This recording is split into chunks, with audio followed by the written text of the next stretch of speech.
welcome back to Create Your Pathway. I'm your host, Rory. I'm here to interview real people and real jobs so you can know what they're really like. And today we got a pathway that's near and dear to my heart. It's arts, audio, visual, tech, and communications. A big part of what I do is get in front of a camera like this and make videos. I really enjoy it. Arts, audio, visual, tech, and communications encompasses an incredibly broad range of fields. It includes the things that you think of as the entertainment industry, and it also includes a whole lot of other things. Chances are, if you pay attention to local news in Northeast Mississippi, you already know my two guests today. Allie Martin is a journalist with WCBI, and Alyssa Martin is a news anchor with WTVA. Now, I learned a lot in my conversation with them of what actually goes into sourcing and producing and broadcasting local news stories. It's fascinating. It's also really neat because Allie and Alyssa are related. Allie is Alyssa's dad. Being in the news is in their family. It's really fun hearing them talk. They kind of have some competition between their news stations. And I learned a lot from hearing about what they love about being in the field of journalism. And again, journalism is just one subset of the kinds of careers that you might pursue in this pathway, but it's a really cool one, and it's the kind of thing that you could begin practicing right now, because if you have a smartphone, you probably have all the tools you need to get practice being a journalist.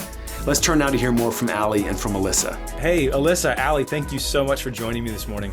It's good to be here. Thank you for having us. We're excited. Why don't we start, each of you just tell me the title that you use to introduce yourself, and obviously there's a lot that goes into that title that the title doesn't reveal. So maybe then you can explain what you do on a day-to-day basis. I'll let Alyssa go first, and she's younger. I was going to let you go first since you're older. All right, Alyssa, go ahead. Okay, my name is Alyssa Martin. I'm an anchor and reporter at WTVA in Tupelo. So along with anchor reporter also comes producer. So I also produce the newscast that I anchor as well. So that's the 6:30 p.m. on ABC WTVA, and then the 9 o'clock to 10 on WLOV, which is Fox. So producing is a big part of that as well. Yeah, so the word producer, probably people have heard that as a title, and it can mean different things. What does that mean in your context? Everything that you see over the air, or what you see going across the air when you sit down to watch the news, putting all that together, we have to edit the video that goes on the screen. All the lower thirds you see on the bottom of the screen, we type those. Mug shots, we make those. Full screens, writing the stories, and changing them up from show to show, because we do have a lot of shows and they don't want the same scripts to be running 4, 5, 6, 6:30. So we update them, work to get new information, basically put everything together that you see on TV. That's what we do. What you see on TV, is like a small portion of when you see somebody in front of the camera, like that. A lot of nights is the last thing I do is sit in front of a camera. Do some places have bigger teams where those jobs are a little more segmented? Yeah, I would say so. I mean, being here at WTVA is my third TV job now. So I came from a bigger market in Huntsville. The Rocket City. Yeah, the Rocket City, where you literally are talking to rocket scientists. And so that was a bigger market at WTVA. If we're cutting video for a show, like if we need video of Tate Reeves' news conference that he did, we edit that. In Huntsville, or it was a little bit of a bigger market, maybe you had a little more hands on deck, we had editors who would do all of our video. And that was their job, literally to sit in an edit bay and do all the video you need for a newscast. Allie, what about you? Yes, sir. So thank you for having me. I'm the bureau chief at WCBI. And that means that instead of working in our main office down in Columbus, which is 60 miles away from Tupelo, I live in Tupelo and I get to work in Tupelo. So that's really cool because I know the area. We've lived here since 1994. We moved here when Alyssa was almost 2 years old. Bureau chief sounds like a really official title, but basically I'm in charge of all the news that happens up in this area, covering all the news in this area. Kind of like Alyssa said, I make calls, I set up stories every day with input from folks down in Columbus, of course. We have a meeting every day at 9 in the morning. We talk about what's going on. I send them an email the night before, kind of, since I'm the only person in the Tupelo office who does news, I have to kind of work ahead. So I try to work ahead a day or two at a time. For instance, today I've got a story at right after we do this with Mike Claiborne that we'll be shooting about Create. And so I try to set up stuff every day. It just keeps it easier. I make the phone calls. I do the editing. I do the interviews. I actually go out and do the interviews, write the story, edit it, and then I send it to Columbus and it goes on the air in Columbus. And like Alyssa said too, social media is a big part of everything we do. Anything that has to do with the news in Tupelo, I pretty much been covering it. So what are some of the ways that you have seen the profession of, being in journalism changing, maybe even in the past 5 to 10 years? Sure. I guess I'll answer that since I've been doing this for a while now. So when I started in TV, that was I actually was working at a TV station in college. I worked in the assignments desk, which meant I helped keep track of all the police scanners. That was pretty cool. There was always something going on in Dallas and Fort Worth, especially at nighttime. So we would help assign stories and stuff.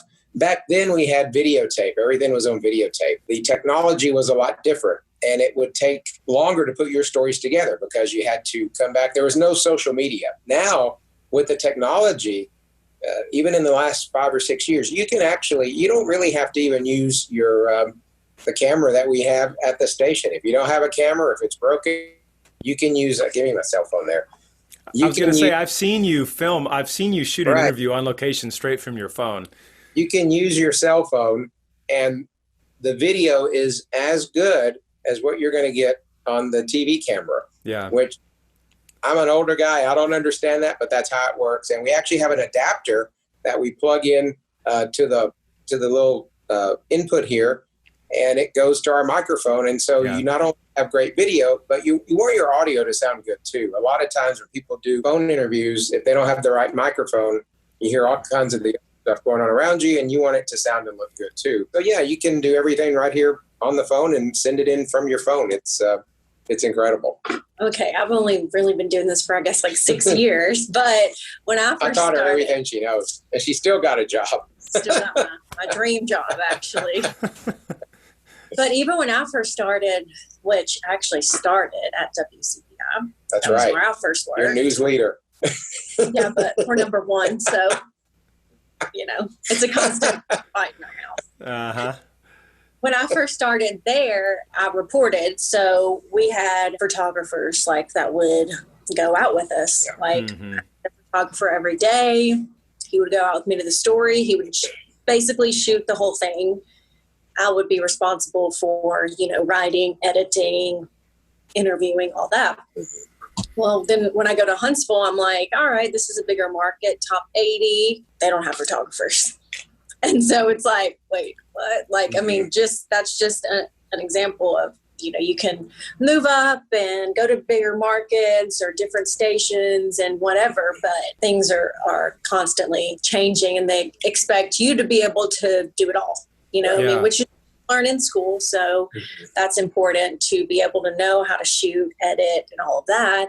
Everyone MMJs, which is multimedia journalist. And that's basically that's the new normal, Yeah. Right. Yeah. So it sounds like a willingness and a readiness to basically have your hands in everything is really important to go into journalism. Maybe what does it look like? I mean, I'm interested, the path, if someone's listening right now, they're a student, they're like, I kind of like the idea of going into journalism. I like the idea of being a reporter or filming, capturing news stories, which anybody has the power to do now. What does the path look like to get to where you are? And was that different or similar for each of you? So what I would encourage anyone is to, if you're interested in this, know how to spell, know how to write. Grammar is very important. Be sure that, if you're putting stuff on social media, be sure that it's the truth.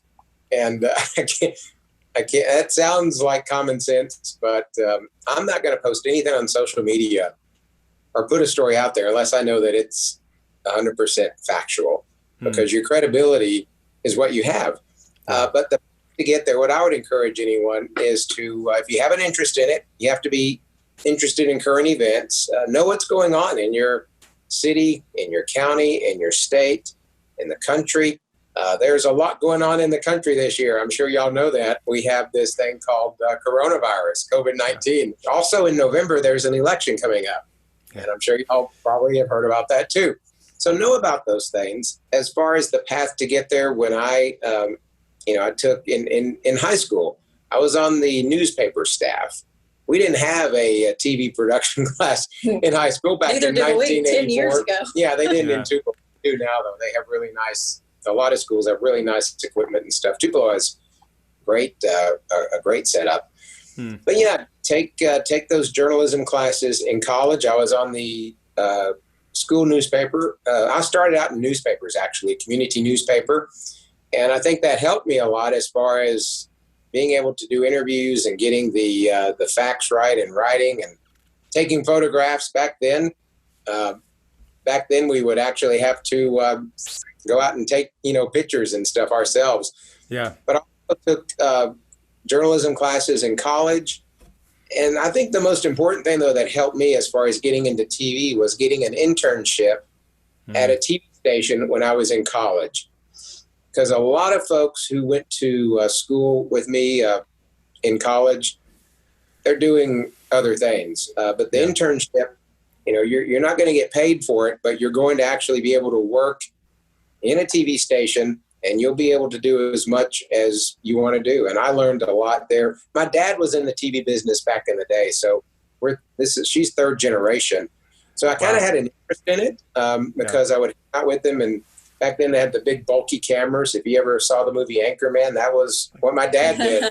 Yes, they had real film, and they had you talk about technology. Back then they would have to go out, film the interviews, with their cameras, and then come back and process the film and edit it. It was a big thing to do back then. Which editing meant actually clipping physical things and putting them together in new ways, which is pretty crazy. I remember going to my dad's work, and they would have this little thing they would watch, and a little bitty viewfinder. They would clip it, and there was pieces of film all hanging up around them, and they would splice that all together. And it wasn't near as immediate as it is now. Now you can go with your phone and do live shots. You do everything. You can film it, you can edit it, you can produce it, put subtitles, all that just straight from your phone.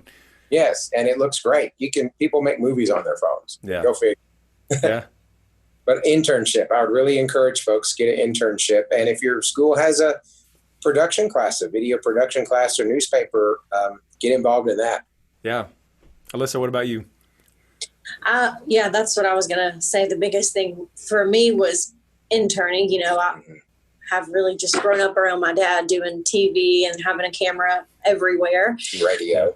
Right. But when I was in high school, I took a print journalism class, and I was like, this is kind of boring. I just wasn't very interested in print, but that was what we had. And so, took it and was like, I'm not really sure, I think I want to do TV because I've never really known any different, and it was the only thing I could see myself being interested in and wanting to pursue as a career. So, that was the only option we had in high school, though, was to take that print class. So I did that. But then by the time I got to, I believe it was my second year at community college, I was, even if it was just, watching my dad for a few days out of the summer and seeing what he does and kind of the workflow and learning everything behind the scenes. So I was able to get an internship, and, like he said, it's not paid, but the experience you get is the most valuable thing, because by the time I was taking my more advanced TV classes at state, I had already learned the basics. So being in school was like a reinforcement, I actually got hired to get paid to do what I was doing, but get paid on the weekends when I was in college. So you get paid for what you're doing? Wait a minute. When I was in college, I was like, this is the best thing ever. I, don't have to work for free anymore. So that part-time job on the weekends ended up leading to my full-time job after I graduated. So, but it started with that internships. Okay. So it sounds like, in terms of a pathway, everybody, almost everybody has a phone these days, right? And so the very first part is like, go make something, pay attention to what's going on and make something, write something, film a news story, create your own news show. And then once you get into high school, there's a lot of high schools that have some kind of journalism or video production programs. And you definitely need to do that to get a sense for like, do I even enjoy this at all? And then it sounds like college is a pretty non-negotiable part of the process, because there you can do a deep dive and major in something like production or journalism. It sounds like you started at ICC, Alyssa, and then transitioned. Yeah. And then in college, it sounds like getting an internship is a really great way to get your feet wet even more and potentially build some connections that will allow you to get a job. What are some of the, maybe some of the reasons that each of you would say that you love your jobs? Telling people stories. News is, I think, not just about facts and events. It's about people. News is about people. So that's what I really love, telling people stories. And like I say, I like to tell the positive stories of folks. There's just a lot of good news out there.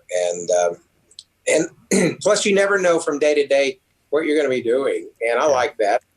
I think it would be, every one of us has a different personality, and my personality is not really geared to sitting behind a desk for 8 hours at a time. And with this job, you never know what you're going to be doing. From one day, we could, be covering a city council story, doing a story about the Imagine the Possibilities Career Expo, or we could be out riding with the police and on a manhunt, for, I don't know, a suspect out there. But, this job I've gotten to, I've been fortunate. I've got to do a lot of cool things, like jump out of airplanes and land and take off on aircraft carriers. And, but that's not every day, but there are some times we get to do stuff like that. It's fun. Yeah. For me, I would say, my favorite part is becoming someone in the community that, your neighbors and people who you don't know in Walmart who will come introduce themselves to you, becoming someone that they can trust, because they know every night at 6:30, unless I'm sick or on vacation, I'm going to be there. Every night at 9, they're going to flip their TV on and expect to see the same person. Mm-hmm. Yeah. And so you kind of develop this relationship and community trust with people through that, and they feel like they basically invite you into their house every night to tell them the news. And they trust you that you're going to be, one, telling them the most up-to-date, accurate stories in their community and, things that are obviously factual. And so that's what I like the most about it, is becoming that person for your community. And that's why I wanted to come home so bad. I always said being home and working, for WTVA was like my end all be all, because I wanted to be able to come back home to my community that I've grown up in and do the job that I love. Any final words of advice or wisdom that either of you would have for students who think they might be interested in a career in journalism? I would just encourage them to, to also not just look at a career in journalism as maybe a job, but also look at it as an opportunity, like Alyssa was saying, to be involved in the community. We are part of the community. We're telling the community stories every day through people in the community. But we're also involved in the community. We're involved in our church. We're involved in a lot of different charitable activities. We have Boys and Girls Club, St. Jude, just there's a lot of neat stuff in any community.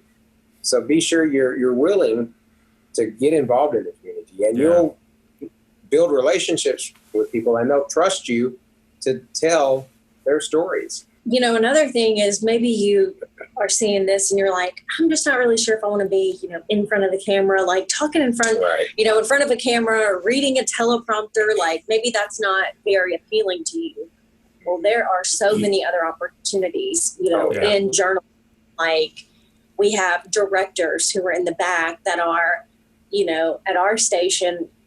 Some of you guys might know, some of you might not. Our cameras are robotic, so we don't have anyone on the floor. Mm. That means there's somebody in the back who is pre-coding all of those camera shots. Right. Yeah. They're telling camera 1 where to point, camera 2 where to point, camera 3 where it needs to point for every single shot.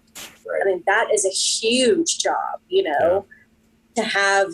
And there's, we call them TMPs. Their job is so important because if something messes up and the camera swings, well, that means you don't have a script in front of you. So I hope you have it on your computer or your iPad. Yeah. But there's so many other aspects of it. And if being in front of the camera or, anchoring or reporting if you might be a little nervous about that, those aren't the only ways you can go into journalism. Alyssa, thank you so much for spending some time and letting us see behind the scenes of what it is like to do what you do. I really appreciate your time. Yes. It's been fun. Thank you for having us. If any of you guys have any questions, feel free to reach out. Email and contact information is all on our website, WTVA.com. That's right. Remember, you're news leader. But remember, we're number one. So we were the first in Mississippi. This is what it's yeah, all the time. I can see it.